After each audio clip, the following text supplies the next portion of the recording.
All right, I need you to be honest with me for a second, and I mean really honest. Not, yeah, I probably spend too much on coffee. Honest. I mean, look yourself in the mirror. Honest. How much is your car payment right now? Is it $400? Is it $500? Is it more than that? Because if you're watching this and you have a car payment north of $500 a month, and statistically speaking, most of you do, I need you to understand something that's going to be uncomfortable to hear. That car payment isn't just a bill, it's a system. It's a beautifully engineered, psychologically optimized, financially devastating system that was designed, not accidentally, not as a side effect, but designed to keep you making car payments for the rest of your life. Not for 5 years, not for this one car, forever. And the craziest part, the part that genuinely keeps me up at night, most people don't just fall into this trap once, they fall into it, climb out just long enough to fall right back in over and over and over again, and they never once stop to calculate what it's actually costing them. So I did the math, and I kind of wish I hadn't, because the number is so big, so absurdly life-altering, that when you see it, and you're going to see it today, you're either going to get angry or you're going to get motivated, hopefully both.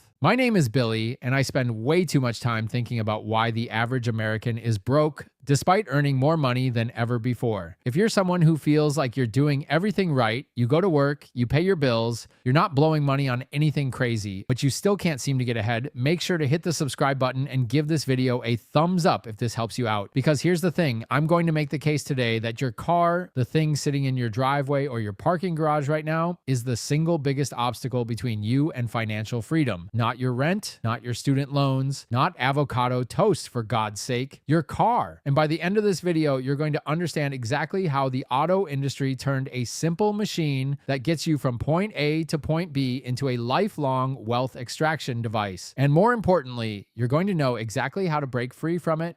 Let's go.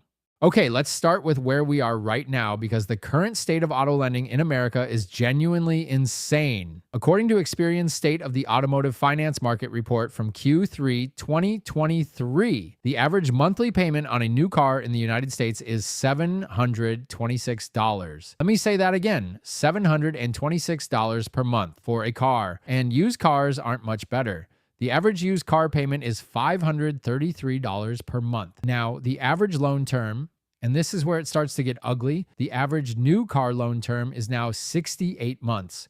That's 5 years and 8 months, and roughly 40% of new car loans are now being written for 72 to 84 months. That's 6 to 7 years. The average interest rate on a new car loan right now, about 7.0% for someone with good credit. If your credit score is below 700, you're looking at 9%, 11%, sometimes 14% or higher. Subprime auto loans, which account for roughly 15% of all auto loans, routinely carry interest rates above 14%. So let me put this together for you with real numbers. The average new car transaction price, according to Kelley Blue Book, hit $48,528 in late 2023. Let's say you put $3,000 down and finance the rest, $45,528 at 7% for 72 months. Your monthly payment, $776. Total amount paid over the life of the loan, $55,881. Total interest paid, $10,353. You paid over $10,000 in interest for an asset that, and here's the part that should make you physically uncomfortable, lost roughly 35% of its value in the first 3 years you owned it. By the time you've paid off that loan, the car that cost you almost $56,000 total is worth maybe $22,000 to $25,000 on a good day. That's not a purchase. That's not an investment. That is a wealth destruction machine with heated seats and a panoramic sunroof. Now, you might be thinking, Billy, I got a good deal. I negotiated. And look, maybe you did. But here's what most people don't realize about how car dealerships actually operate. When you walk into a dealership and a salesperson asks you that golden question, what monthly payment are you comfortable with? That is not them trying to help you budget. That is the opening move of one of the most profitable psychological plays in all of consumer finance. Here's why. When a dealer knows your target monthly payment, They can manipulate 3 different variables to hit that number while maximizing their profit: the price of the car, the interest rate, and the loan term. And most people are only paying attention to one of those, the payment. Let me give you an example. Let's say you tell the dealer you want to stay around $500 a month. They can sell you a $32,000 car at 6% for 72 months, payment $528, or they can sell you a $38,000 car at 7.5% for 84 months, payment $532, nearly the same payment, but the second scenario costs you over $6,700 more in total. And you'd never know because you were anchored on that monthly number. This is called payment packing, and it's not a secret in the industry. It's literally how salespeople are trained. The monthly payment is a distraction, a sleight of hand. It takes your eyes off the total cost, which is the only number that actually matters, and puts them on a number that feels manageable. And it works. It works spectacularly well, which is why Americans currently hold over $1.6 trillion in outstanding auto loan debt, according to the Federal Reserve Bank of New York. That's trillion with a T. More than total credit card debt was just a few years ago.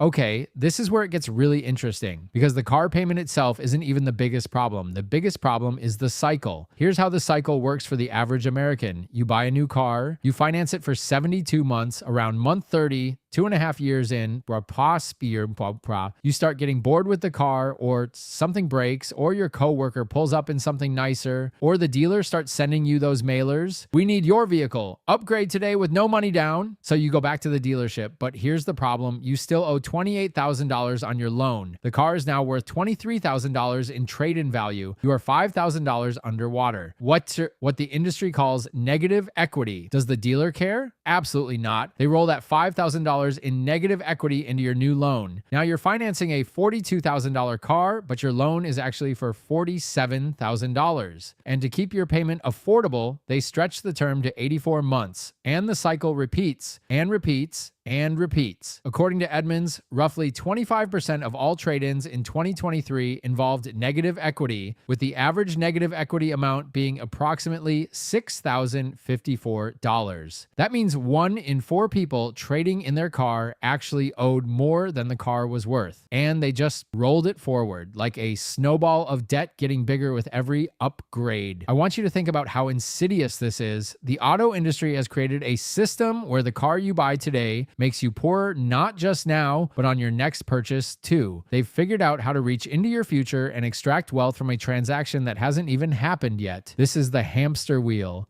And once you're on it, once you're carrying negative equity and stretching terms and chasing payments, getting off feels almost impossible. But it's not. We'll get there.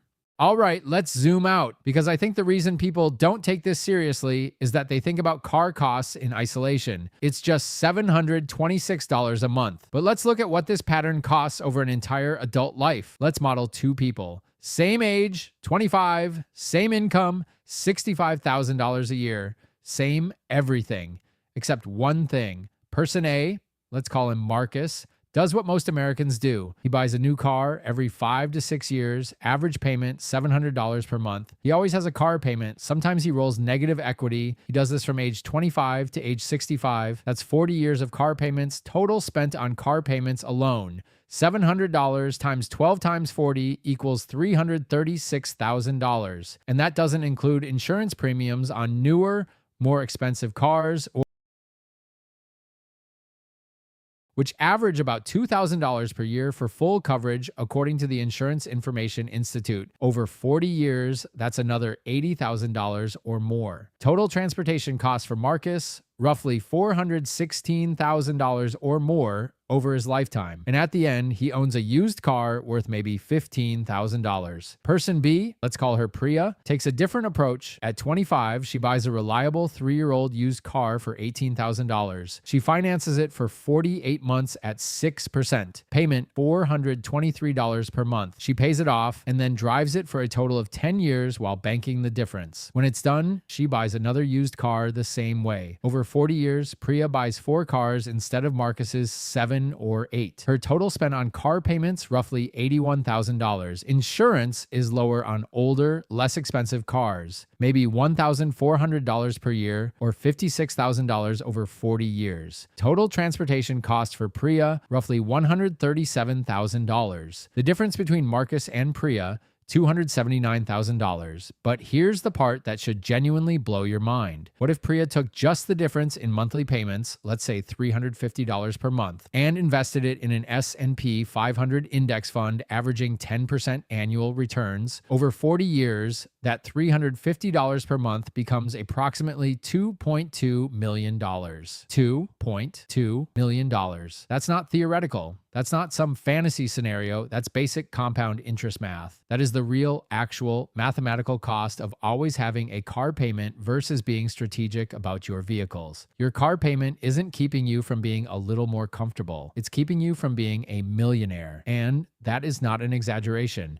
So if the math is this obvious, and it is, it's just multiplication. Why do smart, educated, hardworking people keep making this choice? 3 psychological forces, and these are powerful. These aren't character flaws. These are deeply wired cognitive patterns that the auto industry has spent billions learning how to exploit. Number 1, identity signaling. Your car is the most visible financial decision you make. Nobody sees your savings account. Nobody sees your 401k balance. Nobody sees your net worth, but everybody sees what you drive. And in a culture that equates financial success with visible consumption, your car becomes a billboard for who you want people to think you are. There's a fascinating study from the Journal of Consumer Research that found people consistently overestimate the wealth of others based on the cars they drive. We assume someone in a BMW is doing better financially than someone in a Corolla, but the data shows the opposite is often true. Thomas Stanley's research in The Millionaire Next Door found that the most common car among American millionaires wasn't a luxury brand, it was a Toyota. The people who look rich and the people who are rich are very often not the same people. But knowing that intellectually and feeling it when your neighbor pulls up in a brand new Audi, those are 2 very different things. Number 2,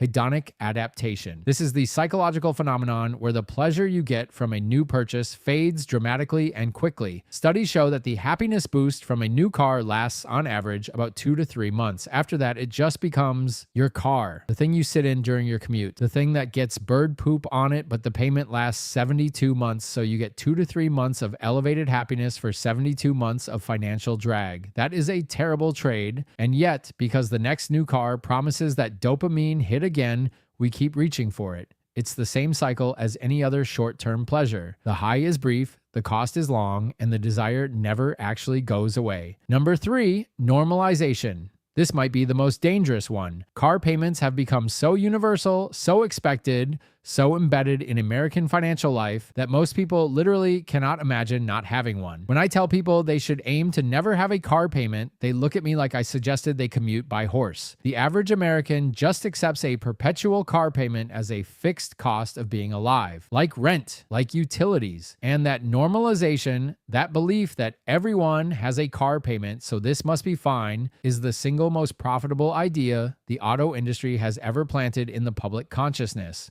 All right, enough doom and gloom. Let's talk about what to actually do about this, because understanding the problem without having a solution just makes you depressed, and that's not why you're here. Actionable step number 1, know your true car budget. Here's the rule I want you to follow. Your total car value, not payment value, should not exceed 35% of your gross annual income. And ideally, it's under 25%. So if you earn $65,000 a year, your car should cost no more than $22,750, preferably under $16,250. Now, you might be thinking, Billy, I can't get a decent car for $16,000. And look, I hear you, but actually you can. A 3 to 5 year old Honda Civic, Toyota Camry, Mazda 3, or Hyundai Elantra in that price range will last you 200,000 miles if you maintain it. Consumer Reports reliability data backs this up year after year. These aren't junkers.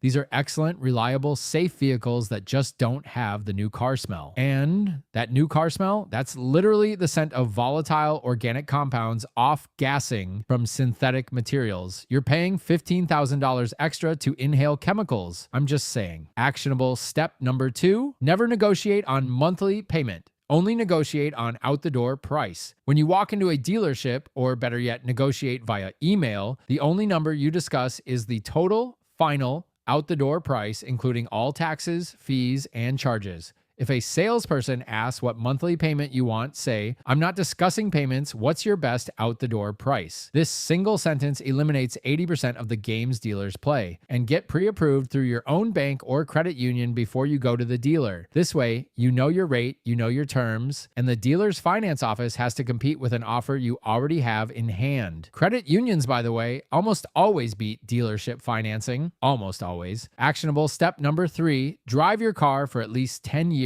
I know that sounds extreme in a culture that trades cars every 3 to 5 years, but this is where the wealth is built. The years after your loan is paid off, when you have no car payment, those are the golden years. That's when you redirect $500 to $700 a month into investments, into debt payoff, into an emergency fund. Every month you drive a paid-off car is a month you're building wealth instead of destroying it. And if you're worried about maintenance costs on an older car, here's a reality check. The average annual maintenance cost on a car that's 5 to 10 years old is about $1,200 to $1,800, according to AAA and Repair Pal data. Your monthly car payment is $726. That means even in a bad maintenance year, keeping your old car costs less than 2 months of payments on a new one. The math isn't close. Actionable step number 4, create a car replacement fund. Once your car is paid off, take half of what your payment was and put it into a dedicated savings account. If your payment was $600, put $300 per month aside. After 5 years, you'll have $18,000 in cash. You can buy your next car outright. No loan, no interest, no negative equity, no dealership games. You walk in with a cashier's check and you have all the power. And the other $300, invest it every single month. That's your wealth engine. Actionable step number 5. If you're currently underwater, don't panic, but don't trade in. If you owe more than your car is worth right now, the worst thing you can do is trade it in and roll that negative equity forward. You are better off keeping the car, making extra payments when you can to close the gap, and riding out the loan. It's not sexy, it's not fun, but rolling negative equity is how people end up owing $45,000 on a car worth $28,000. It's the financial equivalent of digging the hole deeper because you don't like being in a hole. Look, I want to bring this home with something that goes beyond the math, because yeah, the numbers are staggering. $2.2 million in opportunity cost is a mind-bending figure. But let me make it more personal than that. Think about the version of your life where you didn't have a car payment for the last 5 years. What would that have looked like? That's an extra $500 to $700 per month. That's potentially $36,000 to $42,000 over 5 years. Would you have left the job you hate and started that business? Would you have taken that trip? Would you have had a 6-month emergency fund that lets you sleep at night without that low-grade financial anxiety humming in the background? Would you have said yes to opportunities you had to say no to because you were locked into payments? That's the real cost. It's not just money. It's flexibility, it's options, it's the ability to take a risk, to absorb a setback, to pivot when life throws something unexpected at you. Every dollar locked into a depreciating car payment is a dollar that can't work for your future. And the car companies, the lenders, they don't care about your future, they care about your payment. Here's the thing I want you to remember more than anything else from this video. Wealthy people buy assets, things that grow in value or produce income. The middle class buys liabilities disguised as status symbols. And the biggest one, the most expensive one, the most culturally reinforced one is parked in your driveway right now. I'm not telling you to drive a terrible car. I'm not telling you cars can't bring joy. I'm telling you to be intentional, to make the choice with your eyes open, to understand the full cost, financial, psychological, and opportunity before you sign on that dotted line. Because once you see this clearly, you can never unsee it. And that clarity is worth more than any car on any lot. So here's what I want you to do right now. Before you close this video, before you scroll to the next thing, go look up your car's current market value on Kelley Blue Book or Edmunds. Then check your loan balance. Know where you stand. That's step 1. You can't fix what you can't see. And then decide right now what you're going to do differently the next time a car purchase comes up. Are you going to buy used? Are you going to shorten your loan term? Are you going to drive your current car for 3 more years and bank the payments, pick one commitment and write it down? Put it in your phone, put it on your bathroom mirror, whatever it takes, because the auto industry has spent decades perfecting the art of separating you from your money. And the only defense, the only one that actually works, is knowing exactly how the game is played. Now, You know, if this video changed the way you think about car payments, hit that subscribe button. Share this with someone who's about to buy a car. You might literally save them tens of thousands of dollars. And drop a comment below. Tell me what you're driving right now, what you're paying, and whether this video is going to change your next move. I read every single comment and I want to hear from you. My name is Billy. I spend way too much time thinking about this stuff, so you don't have to. I'll see you in the next one.